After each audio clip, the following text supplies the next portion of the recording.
So today I'd like to tell you about an FVO 400 RC indirect heater.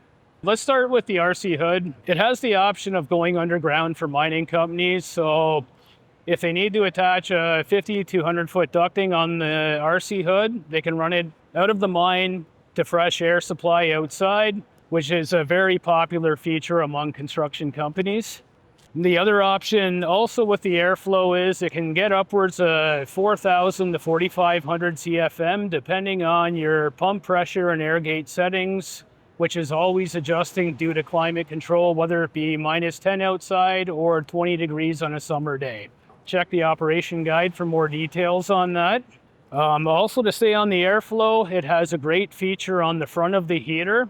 It has the option of a 2x12 ducting option, as well as a 16 or 20-inch ducting capabilities as well for maximum airflow at all times, depending on the job description that it's being used for.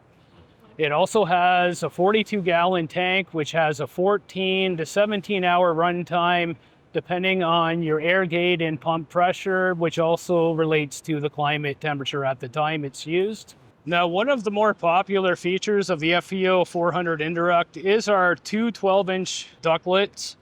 It basically gives you the advantage of running heat into two different positions on the job site.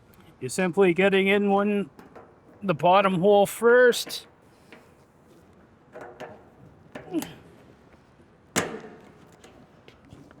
As you can see, once you get the pin lock in, it's very secure and safe. This is just a 25-foot ducting attached to it at the moment. You can go upwards of 50 to 100 feet as long as you don't overextend the bend or radius of the outlet. It also has a flat free tire, which is good for all services. It has the lifting pockets below the tank, so if a forklift has to grab it, or if you need to pick it up with the crane, we also have the lifting hook capabilities as well.